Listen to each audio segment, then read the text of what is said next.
I saw the video that MEA, the management union, is circulating that I somehow caused it. There is no specificity whatsoever.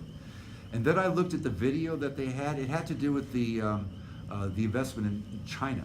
Okay, these are high risk, high reward, very illiquid securities in the unlisted A shares of China.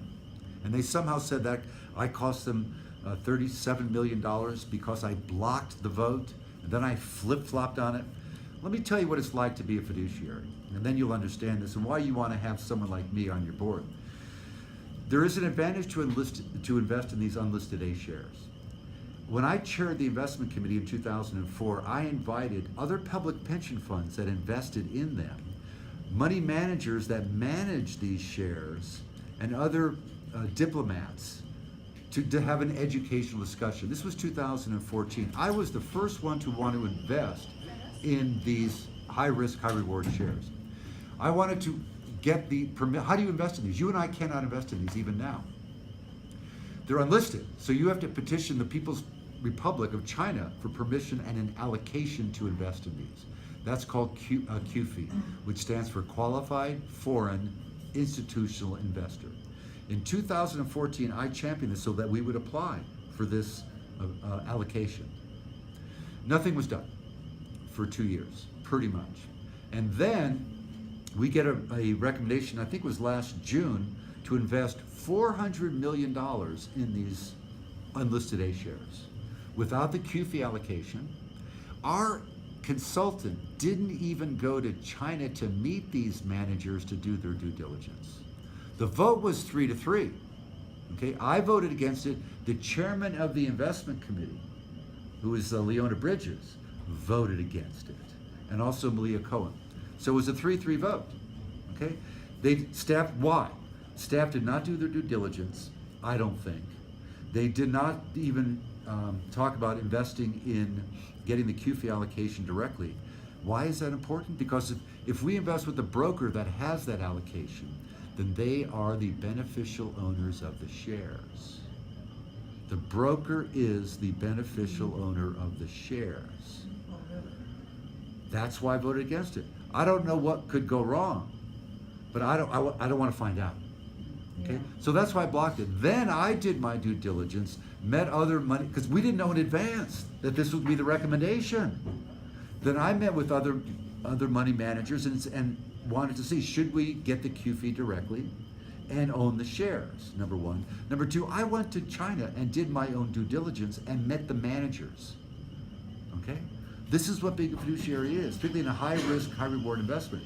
So then, on October meeting, it was voted 7-0 unanimously to invest in those managers. So I want you to know, there's a difference between flip-flopping and doing your due diligence to make sure that you make the best decision. So that's what that was all about. And how do you know it's $37 million? How do you know what the manager would have invested in? How do you know what the return on what you would have sold on to fund those? Now, I know Local 21 supported you along with the SEIU 2 elections ago, or maybe even both, but I especially remember 2 cycles ago, which would have been almost 10 years. And big support. Do you have any idea what happened between then and now to change where they're even acting like they never supported you? Or that, I'm just trying to, I don't even know if you know. I do. But the answer is hedge funds. If you look, which unions supported hedge funds? Local 21 was very much behind it. Okay, so they want their hedge funds. Local 798 firefighters, Driscoll convinced them for hedge funds. And for the POA, same thing, they want hedge funds. That's why I think this is all about hedge funds and paying higher fees and the obscurity, with the hope that it will lower your risk. This is how the hedge funds were sold. They're saying that it's lower risk and will protect you in the downside. But how do you know? Over the long run, stocks have done better, so you have to be a long-term investor. Okay, so that's why we hold a large percentage of stocks. But going back to your question, the people that are opposing me want hedge funds. Okay. And if I lose, there will be a majority of the board that is in favor of hedge funds. And currently, we're investing, is it 5% or 15%? It Yeah, is 5%. 5%. Yeah, currently 5% of your assets, 5% of 20 billion, $1 billion is invested in hedge funds. It is planned to invest in hedge funds, and we have already invested 250 million, and I can't tell you who. And the other issue is, who are these hedge fund managers?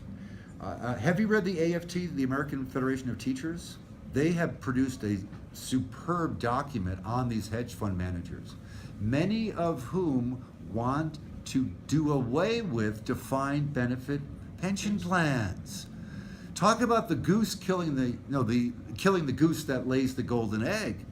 They've made their billions on investing in hedge funds and collecting the fees and other asset managers, and now they want to move to a defined contribution plan where you assume the risk, you have to decide on what to investment, and you may outlive your benefits. The nice thing about your pension plan, it's a defined benefit plan, DB, dying breed, is I got news for you. They are trying to do away with those because the employer, the city, has the risk. So if the markets do really bad, then they have to cough up more money, and that's what you're seeing now through the Prop C negotiation, through the arrangement, and that's what it is. So you don't know who the managers are. Many of them may, in fact, be trying to do away with defined benefit plans. Okay? Why is that so important to have a defined benefit plan? You will not outlive your benefits. It's a life estate. Okay? That's what defined, and that's why they're so important to have a life estate. So you will collect benefits for the rest of your life. You don't want to be getting a new job, being a Walmart greeter in your 80s because you've run out of money. Okay? Or you don't want to eat dog food or anything else. You run out of money. And so many people have done that. So that's why defined benefit plans are so important. That's why you want to keep those.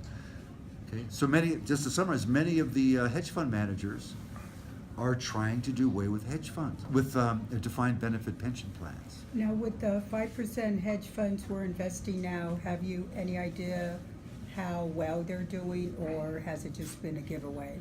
The question is how well they've done. We saw 1 month's worth of numbers. For the month of October, the pension fund earned 0.11%. So nothing. And you're paying 2% of the assets.